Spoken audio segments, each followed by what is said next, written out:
right, you're watching Boomtown, a podcast about Huntsville's explosive growth, both on and off the arsenal. I'm Cameron Walker, your host. I'm the broker owner of Cameron Walker Realty, located right here in Huntsville. And you're joining me and my co-host, Megan. Love that you guys are here. We ask that you subscribe so we keep you informed of everything that's going on in Huntsville. Welcome back to the Boomtown podcast. This week I have my favorite guest on, Craig Paulus of Paulus Law Firm and Foundation Title and Escrow. He joined us on the previous podcast. If you didn't see that, it's a must watch. We covered some of the most important things you need to know if you're buying a house in North Alabama. Craig, welcome back. Thank you. Yeah, glad to have you, man. So again, I mentioned at the end of last podcast, but Craig's contact information, the information for his office down in the podcast or video description. So if you ever have questions about, buying a house or title insurance or anything like that in Alabama, definitely reach out to his office. They're experts in this. Be glad to help you. All right, let's dive in. So we covered some of the really big topics in the last podcast, but I really want to dive into some of the little bit more specific things. And there's some of the big draws to Alabama that people are really looking forward to. And part of the reason why Alabama has become such a destination state, people don't realize that for the last 5 or 6 years, we've been in the top 10 states that are most moved to.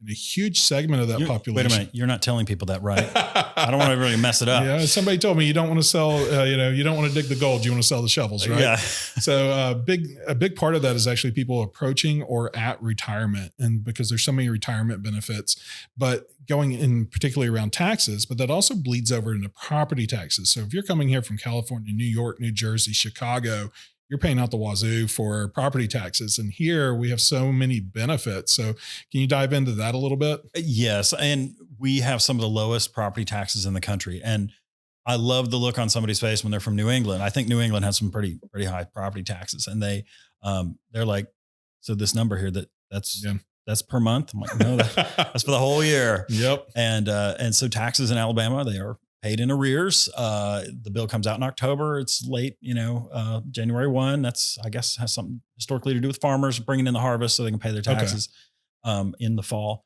But yes, we have really low taxes, and there's a couple things you can do to make them even lower. Sure. So here's how you make your taxes low in Alabama. Claim homestead. That's the thing that is a single family owner occupied dwelling, and you get one that's your homestead. All right. Yeah. Second thing you can do that's within $50, as good as that, is have a second home status. So what we're really talking about is I think it's a 4-step process. The tax man evaluates the property and gives it a value.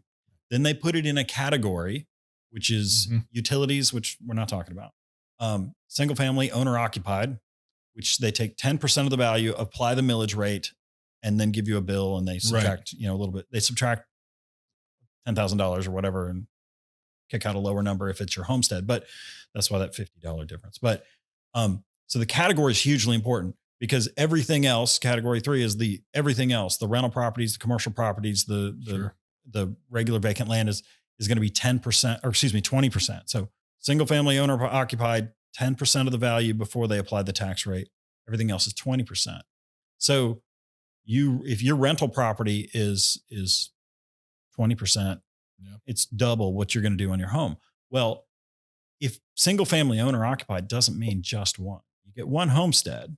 But if you own a condo in Tuscaloosa to watch the game, or in Auburn, or you got a condo at the beach, or your fishing camp, or your lake house, if you don't rent those things out and they are your second homes, you can have your second, third, and fourth homes at that lower tax status.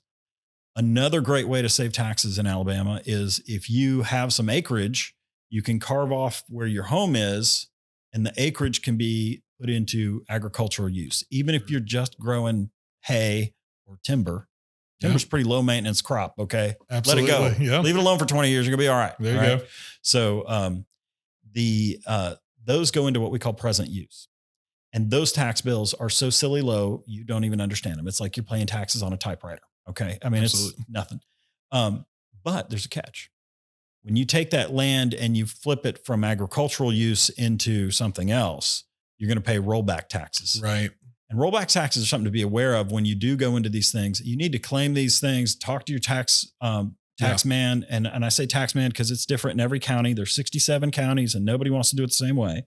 Some counties have a tax assessor who does these assessments and a tax collector who collects the bills. That's Madison County, where Huntsville is. Other counties have a revenue commissioner that does both those jobs. Right. And so, but rollback taxes will recapture 3 years of your tax savings when you leave your agricultural status. Sure. So that's something to be aware of if you're an investor or Yeah. just a regular buyer buying your little dream Yeah. mini farm. You better, Yeah. understand what you're getting into and just talk to the tax guys. They're great. Yeah. They're super nice.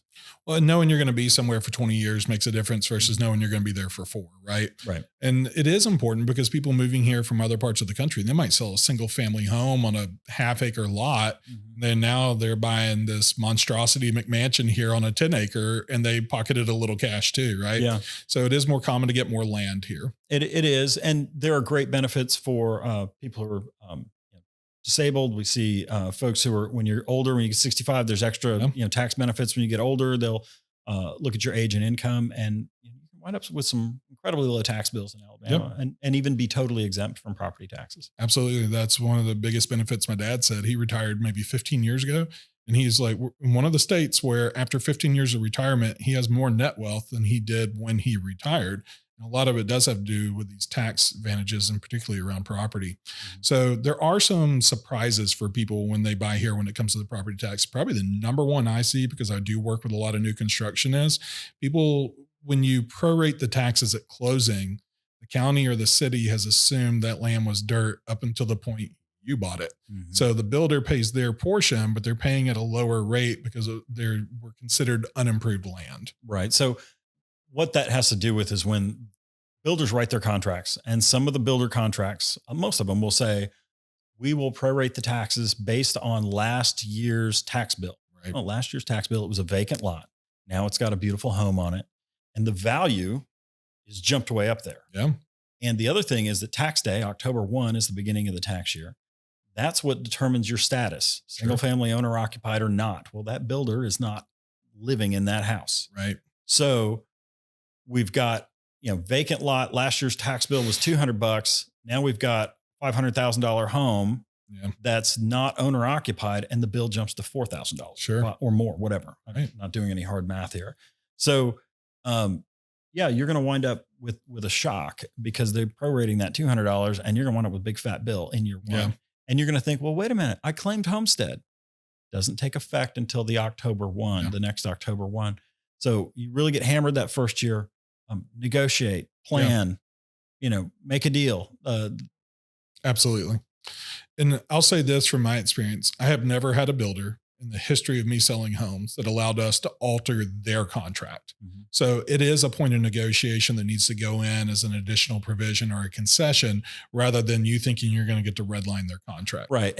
But don't get hung up. Don't get hung up on, I have to win on this. It's just money. Win the money somewhere else where they'll give it to you. Absolutely. Right. It's all coming out of the same pocket. It's all coming out somewhere. Exactly. So, but that is something like just, I want to educate people. So when we go into those negotiations, that's an additional potential expense that we have to consider. Another one I see is a lot of people, they get on Zillow, right? And they're looking, and Zillow has past property taxes, accurate or inaccurate. And they don't realize that that is based on a home that's been appraised by the county or the city at $350, and we're going to buy it at $500.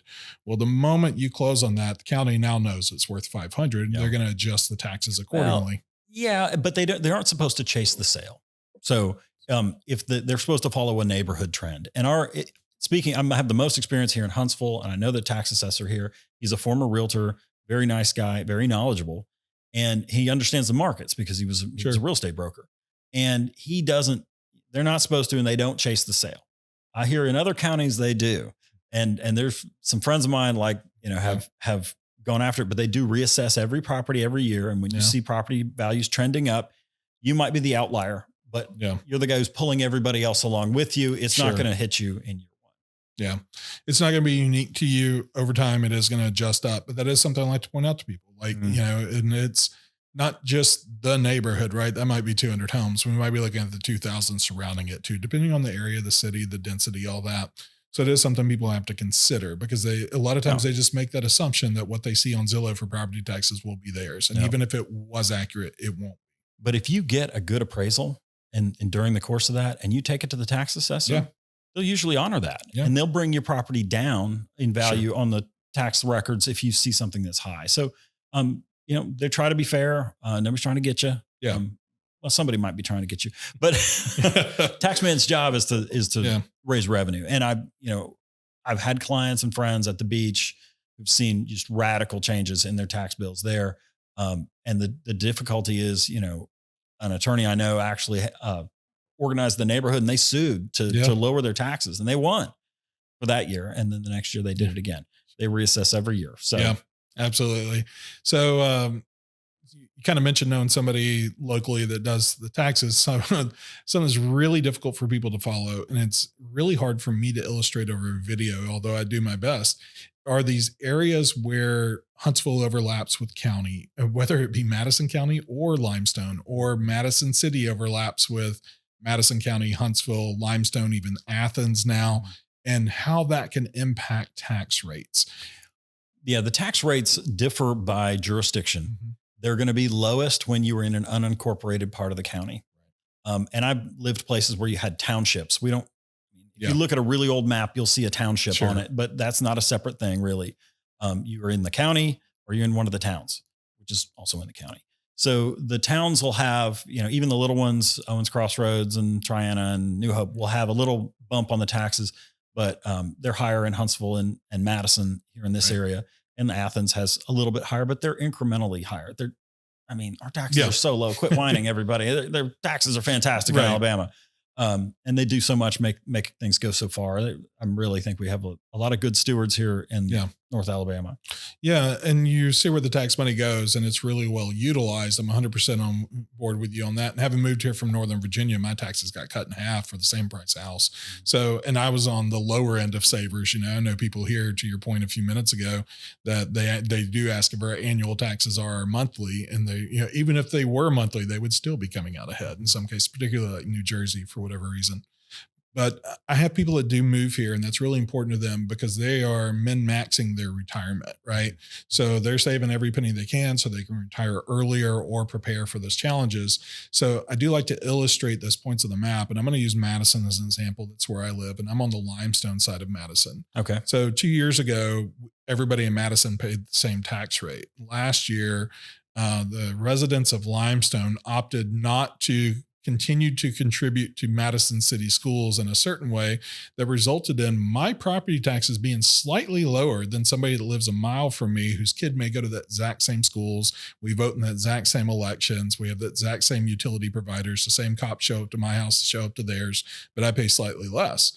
And so this does, like, you even see the striation between some cities, with Madison really being the example. Mm-hmm. It's an interesting series of overlapping jurisdictions, and it's complicated right now.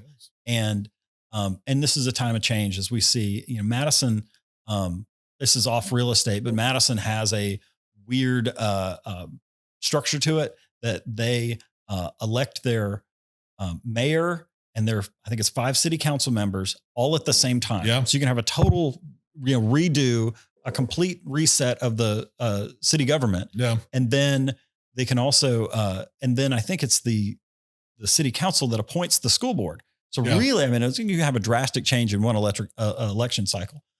So things, Madison's interesting, right? It is. But that's something that is part of the growing pains in this wonderful area, is figuring out these nuances. And I think that right now we have so much, it's been for the last 15 years, maybe I'd say about 15 years, that we have really collaborative local government. And a lot of civic leaders want, they see, you said police car shows up at your house. I hope that doesn't happen too much, but the same police cars show up, but what is different is that there's areas where there's one, police car here and another police car right across on the other lane, going the other direction. And, same with the garbage trucks. Yeah. And and it's like, why are we doing this? So the city, our civic leaders have done a great job of looking at where they can share services. Yeah. And, you'll hear people say metro government maybe one day, but right now they're just trying to be good stewards with our resources and make the tax dollars go a little further. Absolutely. So, something else you and I were talking about offline a little bit is some of the changes in some of the real estate related laws here in Alabama, whether it's tenancy, whether it's documentation, whether it's wholesaling. So, can you kind of give us a Sure. quick high level overview of some of the legal changes we've seen here in the last year? Sure thing. The biggest legal change that we've had in the last year has been as coming out of the NAR settlement, which is a whole big topic.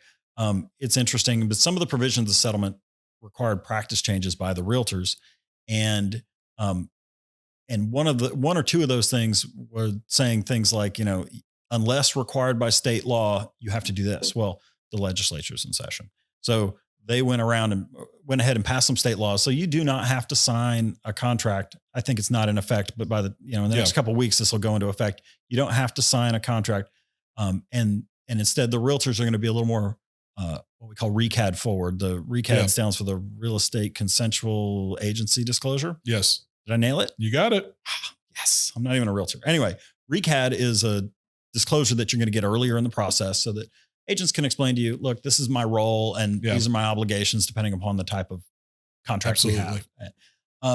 Another change for investors is the wholesaling law. So that's, this is kind of what they would, if you, I don't know where, maybe you stay up really late and watch a lot of YouTube. If you doom scroll long enough, you'll find out how to do these wholesaling deals. And what they do is these are folks who buy, they put a property under contract and then they sell the contract. They don't ever close. And the business plan being that we don't have to have as much capital. Sure. We just find a deal and then we pass it along with a little markup. We're the middlemen, the wholesalers. Exactly. There are disclosures now that are required in advance of doing that. I always felt like a little uncomfortable if I wasn't sure that this buyer middleman guy was really in a position to go through with the deal. So this, makes a disclosure to the seller. Hey, look, I intend to sell the contract to somebody else. And then when you're advertising going, I'm not selling this house, I'm selling the right to buy the house. I'm selling your contract. And then once you get it under contract, you've got to give a notice to the seller that says, hey, and it has to be a few days before closing. Sure. Hey, the actual buyer will be someone else. Yeah. And all the terms and conditions stay the same. But I'm so glad to see particularly those two come into play. It's kind of starting last first with the wholesalers. It was always kind of like trying to nail water to a board. They could always find a way to get around it. Yeah. And the way these contracts come in, they've printed them off of some random website or written them themselves, which in Alabama you can do. Yeah. As long as they sign it and there's a, saying what we're exchanging, it's contract, right? Mm-hmm. So I'm glad to see these changes come into place where people are truly being notified of what's going on. Well, people are trying to do stuff for free. And I want to discourage anybody who tries to go, if you do too much on your own, unless you're really savvy, you're going to say, look, I heard this gentleman recently say this and I'm like, I'm treasuring this up. He said, there's nothing free but trouble and you pay for that later. So nothing free but trouble and you pay for it later. So don't go get a free contract off the internet and jump into this wholesaling stuff without a lot of knowledge and expertise and probably a good local advisor to help you navigate this. So you get these contracts, they're going, and sometimes they work out fine. A lot of people have done that well. Most of our clients, we're most comfortable with the ones who we know that if they don't find a buyer, they buy it themselves. They do what they're supposed to do. And that's those are the guys we love. We love those clients. We have a wonderful bunch of investor clients at Foundation. So another change, this is really nuanced, but it's made its way into the contracts that you're going to see. So a lot of people are having questions about the new contract provision about, do we sever a joint tenancy by signing the contract? What does that even mean? Okay. So little, first year property law, if two people own property, you can own it as tenants in common or joint tenants with right of survivorship. There are other things that exist in other states, but those are the two big ones. Okay. Tenants in common means we own it 50-50. And so Cam and I own something 50-50. And if I die, my 50 goes to my heirs. Right. All right. Or I own my house with my wife, Lisa, joint tenants with right of survivorship. If I die, it goes to Lisa. Right. And Lisa becomes 100% owner and vice versa. So there's a saying that you learn in the legal circles that bad facts make for bad law.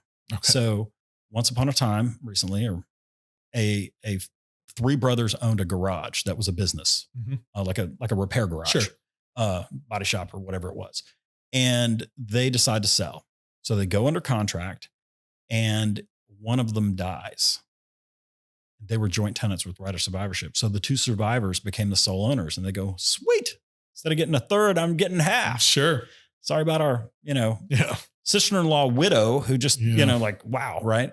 So, she sued saying, well, you broke the joint tenants with right of survivorship when you signed a contract. Cause you can break it by like, if Lisa and I were, joint tenants with right of survivorship on our house, which we are, if I sold my half to you, you and Lisa are not survivorship. Right. You own half and now you're tenants in common. Right. Right. Well, they said, well, we aren't waiting for the deed to break the survivorship rule.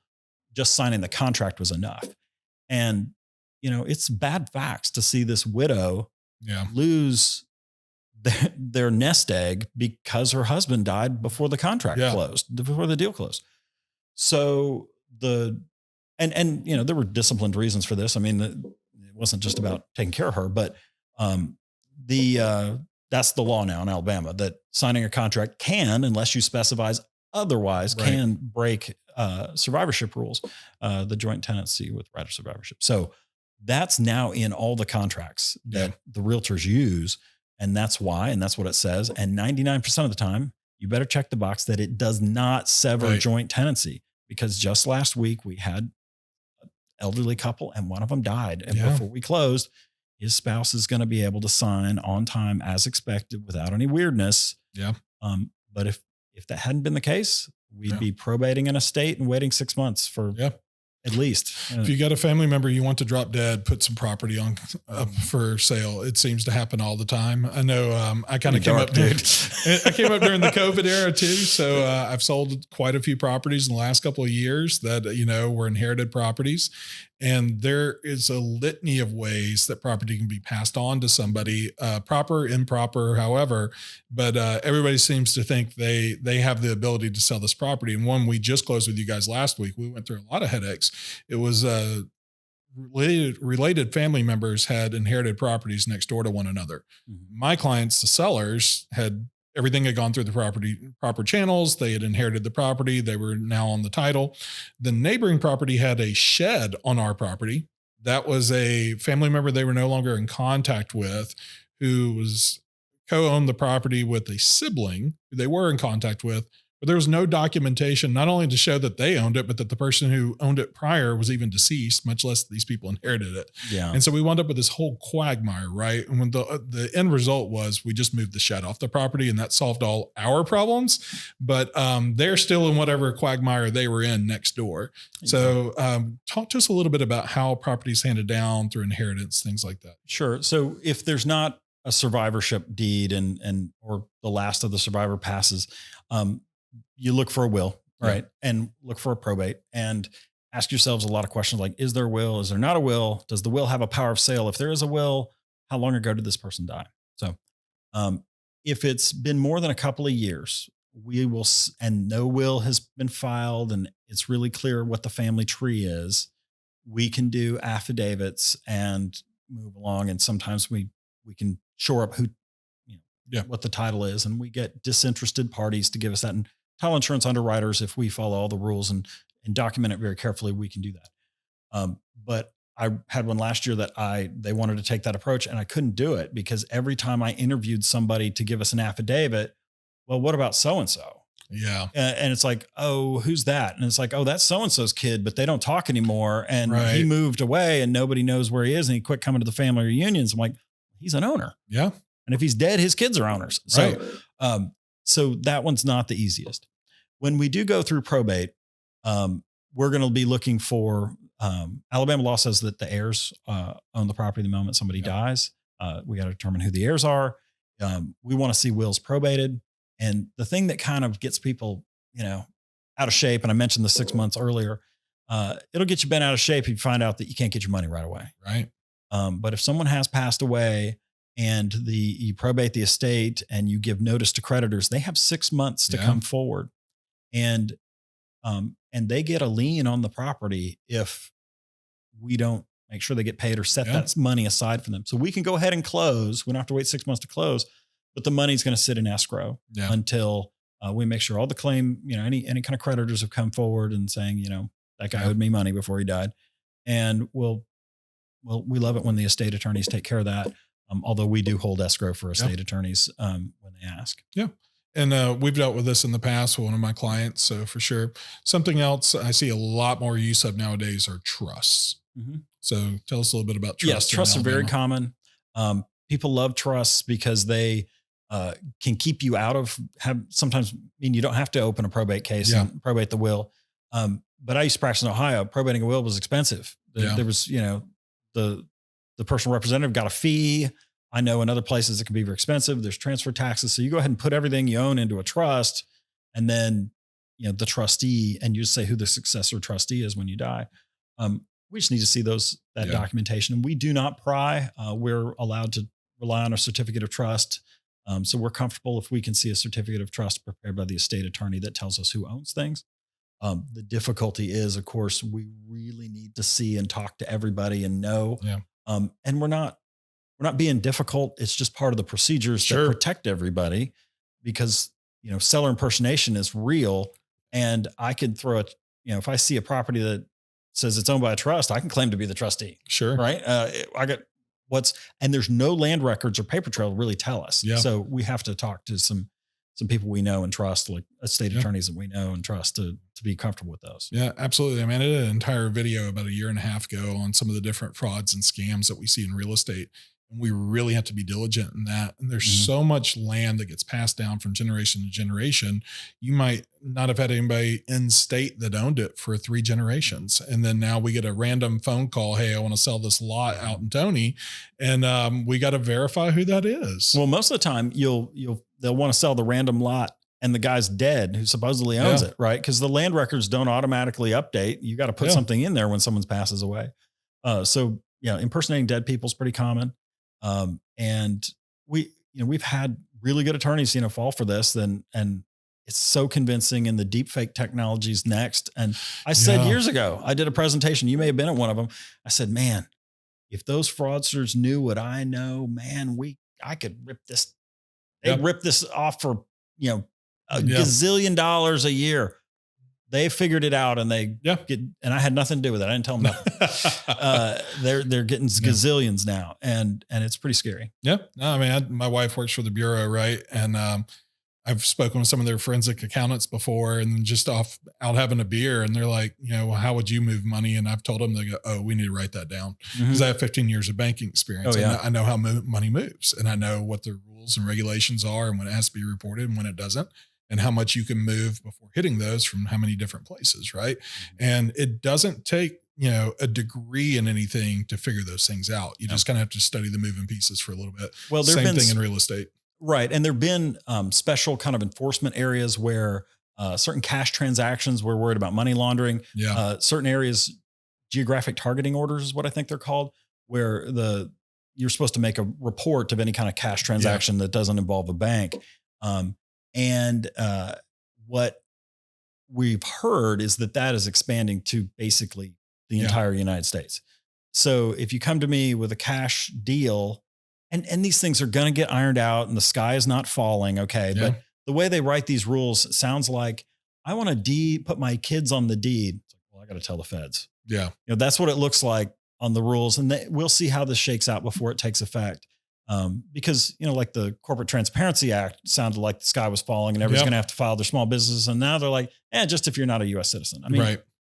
But the enabling regulations sometimes take the teeth out of that stuff. So seeing what's going to happen is, my crystal ball doesn't tell me exactly. Yeah, absolutely. Well, Craig, man, we really appreciate your time. Again, if somebody didn't watch our previous episode, definitely go back and watch it. We hit a lot more high level stuff. And I did some deep dives this time, which can be really pertinent to people. So, man, we really appreciate your expertise. Yeah. Thank you. Thanks for watching or listening. You can always catch us on audio on wherever you get your podcast, be Spotify, Apple, or you can watch our video on YouTube. Really appreciate you guys being here. Ask that you subscribe so we can keep you informed of everything going on here in Huntsville.